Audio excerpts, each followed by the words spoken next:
What is up, Twins friends? It's Tom. The Twins did some stuff. They signed a couple of major league contracts to these dudes, Danny Coulombe, an old friend, and Harrison Bader, a new friend. So let's just kind of tackle these in order in which they were announced. Danny Coulombe, this came out yesterday, I think it was. A 1-year, $3 million deal, so a very modest contract for Danny Coulombe, who's a 35-year-old left-handed pitcher. If you recognize that name, it's because this is the 5th time the Twins have signed Danny Coulombe. The first time they've signed him to a major league deal. They signed him to 4 consecutive minor league deals starting in 2020.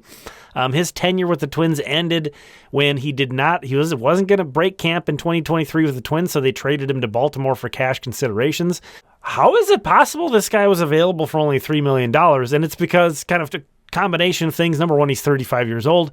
Number two, I do think there is some concern over his elbow. There were some bone chips removed in June. He did come back, though. Made 4 regular season appearances, as you see down there, and another one in the postseason. Pitched pretty darn well in those. So it didn't seem to be like there's any real big concern that that's a lingering issue. But I think maybe more of the concern is this guy's 35. There's elbow problems. He's never really been all that durable. So, that limits his market, we'll put it that way. But Danny Coulombe has been really, really good in the 2 years he was with Baltimore. His ranks among left-handed relief pitchers, what you see in here, the past 2 years. So his 2 years in Baltimore, minimum combined 60 innings. That's a sample of 65 different left-handed pitchers we're talking about here, relievers. He ranks 6th in ERA, 4th in WHIP, and 7th in strikeout minus walk percentage in that sample. Just for fun, you can roll your eyes all you want, but just for fun, let's compare that to Tanner Scott over that stretch. So Danny Coulombe, a 2.56 ERA. It is almost a half run higher than Tanner Scott's 2.04. However, Danny Coulombe has actually a better whip than Tanner Scott and a better strikeout minus walk percentage than Tanner Scott over the past 2 seasons. Scott signed a 4-year, $72 million deal with the Dodgers. He is younger. He has also been durable. It wouldn't be fair to sort of put these guys right next to each other and say they're the same thing, but that's exactly why there's such a big difference in the contracts that they received. So kind of what I'm trying to put forward here is that I think Danny Coulombe was a really good value. I don't think we can expect him to be, a guy who's going to shoulder a big load. He was going to be kind of like Caleb Thielbar, how Caleb Thielbar has been for the past couple of years for the Twins. Kind of an aging left-handed reliever who, when he's healthy, you should expect him to pitch pretty well. But there's maybe he can't go back-to-back days. You can't really ride him that hard.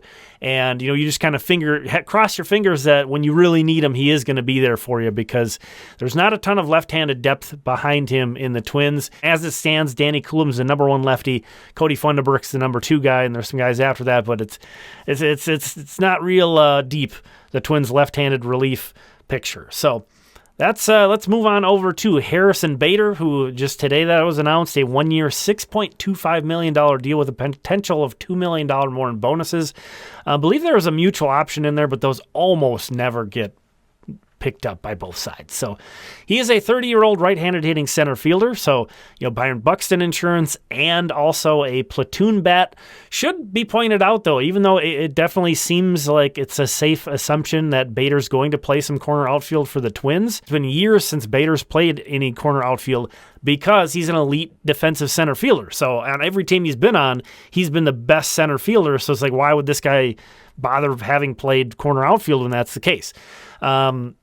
Very similar to Michael A. Taylor to me, a great defensive center fielder who can get streaky and has some power and can sting some pitchers, but no OBP. Like you're going long stretches with getting nothing from Harrison Bader at the plate.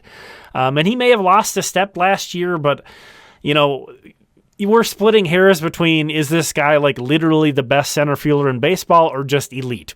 Like that's what the difference we're talking about with this, with him losing a step last year. He was the best center fielder on the market this year. That says more about the center field free agent market than it does Harrison Bader, but there's kind of 2 things I'm concerned about. There's no doubt, much like Danny Coulombe, Harrison Bader makes the Twins better. He fits in and makes the Twins better. This was a weak spot the Twins are filling. That's $6.25 million. It's not a lot of money, but in the Twins context of 2025, it makes me nervous what else is going to have to happen to make that work. As it stands, the Twins have 2 extra players on their 40-man roster once these guys pass their physicals. That still should point out that still needs to happen. So, the Twins are going to have to potentially either remove a couple guys or make some trades. Are they going to have to cut salary in those trades? I don't know. The other thing is, what is Harrison Bader going to give you at the plate? Went over that he's a great defensive center fielder. That's super valuable in its own right. But past 3 seasons overall, he's got a 79 WRC+. That's an offensive metric where 100 is league average. So he's been bad. He's been bad at the plate. Yes, for his career, he's hit lefties really well. A 776 career OPS against left-handed pitching. That's great. The past 3 seasons, though, only a 704 OPS against lefties. And excuse me, I messed up some of the numbers there. I just noticed. I put the OPS against ERA. Apologies. That should say a 612 OPS, not a 6.12 OPS versus lefties last year. So, these trends on offense are not good, not encouraging. But I do think Harrison Bader's reputation as a good clubhouse guy helps in this. He helped his case to appeal to the Twins. And I know Cardinals fans really like Harrison Bader. I know Mets fans really like Harrison Bader. Yankees fans, they probably like him because he had an insane 2022 postseason for them. Again, he can go on hot streaks and to where he's carrying a lineup for pieces at a time, and that's what was going on in the playoffs in 2022, Harrison Bader. Let me know what you think about the signings, what you think about all that. What's next? What do you think is next for the Twins? Thanks for checking this one out. Really appreciate you. We'll talk again soon.